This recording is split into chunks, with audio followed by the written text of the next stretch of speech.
Hello everyone. Today I would like to read out the ninth chapter titled The Haunted Roads from my manuscript When I Met My Grandfather. This is a work of fiction created for entertainment purposes only. Any resemblance to real people, places, or events is purely coincidental. The stories contains eerie and emotional themes. Viewer discretion is advised. I like to read out the story. As we walked further, we reached Sri Randamurti temple, but the entrance was closed.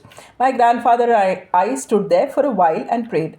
When I turned around, I saw the broken laterite stones again. But this time, something changed. I saw it spirits, a large number of them, emerging from the stones, filling the space around us. They made strange sounds, unsettling, unclear, alive.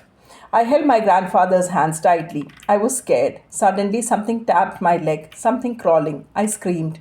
My grandfather looked at me calmly and said, "Don't be afraid. The more you fear them, the stronger they become. Chant mantras and keep walking." He hand gestured them to move out, and slowly they moved away. The wind grew stronger. My hair flew wildly, and everything felt more terrifying. "Mutasha, I'm scared. Let's go back home." The very next moment, I was in my room, lying on the floor. Morning had arrived.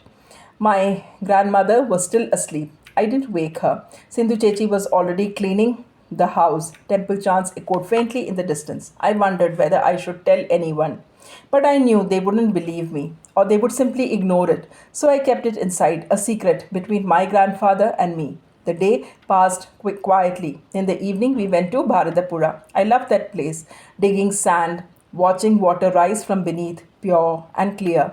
Later, we returned home and the evening continued as usual. But something in me had changed. That night, I looked towards the gate. Confidently, darkness had arrived, and I could sense them again. But this time, I was not as afraid. Maybe it was all in my mind, or maybe there was something I still didn't understand. I also began to question Sindhu Chechi's stories.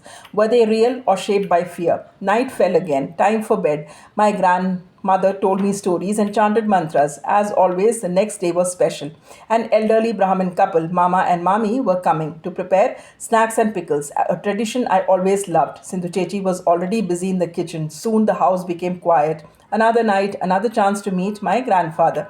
The window opened, then the door, then even the gate. He was there, standing near the gate. This time, we didn't take the usual path. He took me directly to the haunted road. I saw them again, the headless man bending down, picking something, and the toothless old woman searching. She looked at me and smiled, a terrifying smile. I hid behind my grandfather, holding him tightly. He said gently, "The more you allow fear to control you, the more powerful it becomes.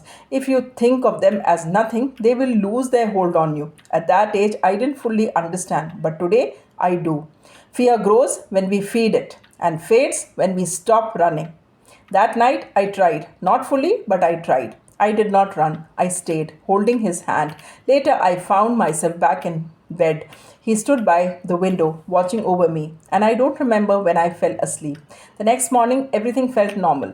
I felt relieved. Nothing had harmed me. Maybe he had protected me.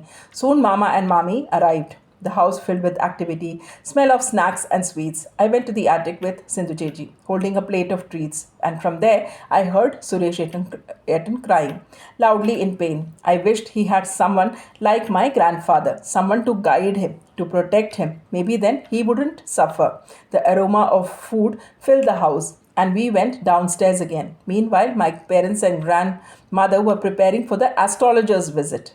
But my thoughts were elsewhere. I was waiting for night, waiting to meet my grandfather again, to hear more, to understand more, because soon we would leave for my paternal grandparents' home, and before I felt I wanted more time with him, my grandfather, the miracle man who was slowly teaching me how to face my fears. That's all for the day. Do let me know your thoughts about this chapter by writing in the comments section. Thanks for watching and thanks for your time.